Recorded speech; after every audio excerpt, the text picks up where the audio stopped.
Just a video about diffusion and my opinion on diffusing your flash gun.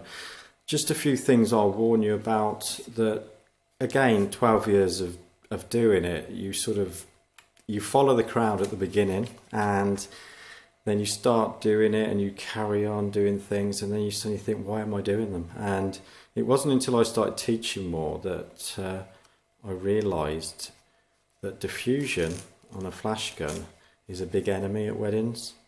Now, again, this may be controversial. People seem to go with the crowd. I did, to be honest with you. I've used a lot of different diffusers, and I'm not saying they're not very good, and they do diffuse your flash and they do the job. I mean, I used Gary Fong's light sphere for years until I got comments at the weddings of, would you like a drink in that cup? Because it looks like a cup. But it's worth going to look at Gary Fong's channel.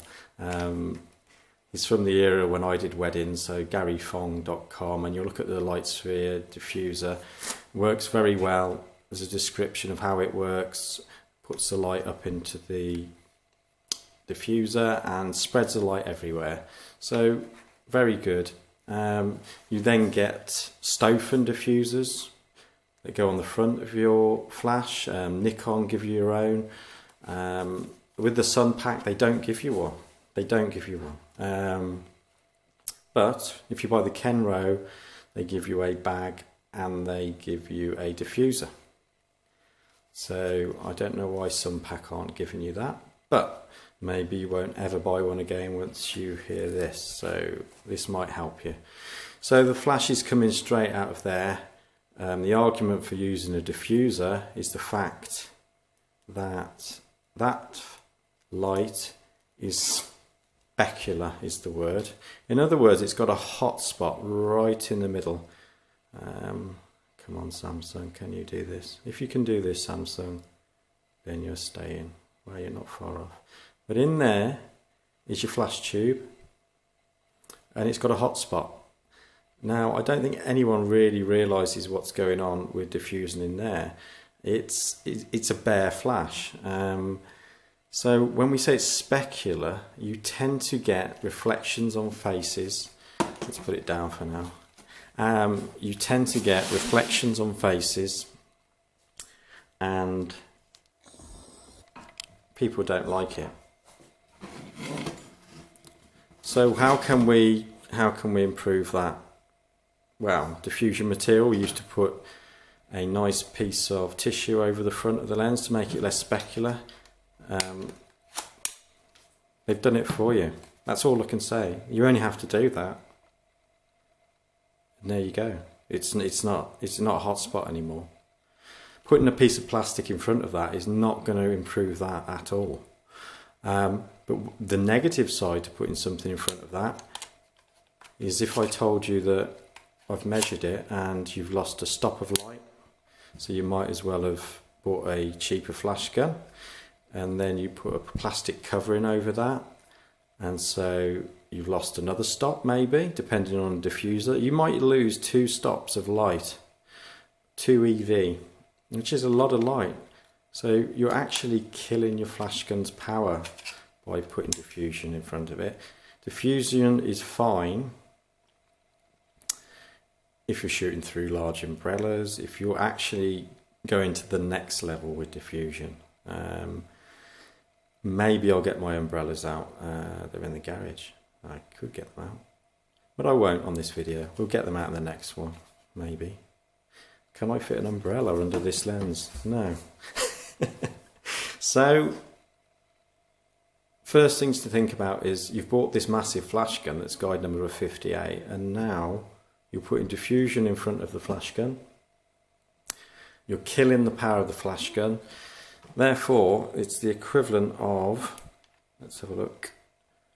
If I'm working at 8th power, which means this flash will go off 1, 2, 3, 4, 5, 6, 7, 8, 9, 10. Keep going up, keep going. There you go, and it just stopped then.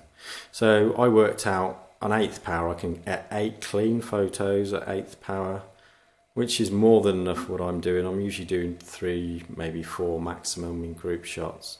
So by using diffusion, just to warn you, you're then killing your power.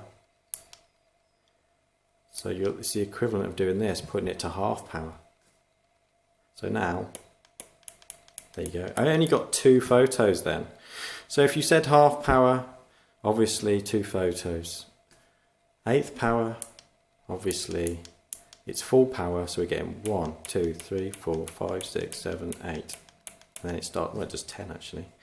So that is hopefully going to make you think about diffusion and weddings, because can you actually get that light out onto your subject? That's the biggest thing. Can you get it out that flash, and can you get it over to the couple or wherever it's got to get? Where's it got to travel to? Hopefully that's made you think about putting a bit of diffusion in front of your lens, because you are literally killing the power. Now people would then argue, well, you've got this hot spot. Well, if you haven't even got the flash there in the first place, if the power's not there, you haven't got a photo anyway, so why worry about that? The other big thing I see a lot, and I'm as bad, to be honest, in the early days for doing this, which is pointing your flash up to the ceiling with diffusion on it. So you're basically killing 2 stops of light, or 1 stop. Again, comment below, always comment, you know, test your diffusers, can't even speak now. And then you may find out why I've stopped using them. I don't use them at all now. What I'm tending to do is using full power out of the flash as little as I can, because obviously that's 1 photo. So you've got 1 flash, and then the flash is recharging, and the next photo tends to be the one you want. So 1/8 power out of a guide number of 58, you'll see why I'm not using the Canon 430s. I'm sticking with as much power as possible. When Mets used to make, well, they still do make flash guns that are good, I'm not saying they don't, but they're old Metses from 20 years ago. Take a look at them and look at the guide numbers. 60 is the minimum we used to use at weddings. So, you know, these are actually bordering on not being able to use them at weddings. And as soon as you put the diffusion material on, you're killing the light. So just going through it step by step again. If you're going to use a diffuser, you're killing the light, so you want to have your subject close to you. So then you can go in the other direction with it. So if we work at 5.6 aperture, which I do for everything, because then it's a fixed aperture. For teaching, it's perfect. So if we're at 5.6 and we're at 1/8 power, what we look at the other end is then the ISO. So if we say on the 5D Mark I, because these videos are all about the 5D Mark I, you're at 1600 ISO. So you're putting the light out at 1/8 power, you can get 8 photos.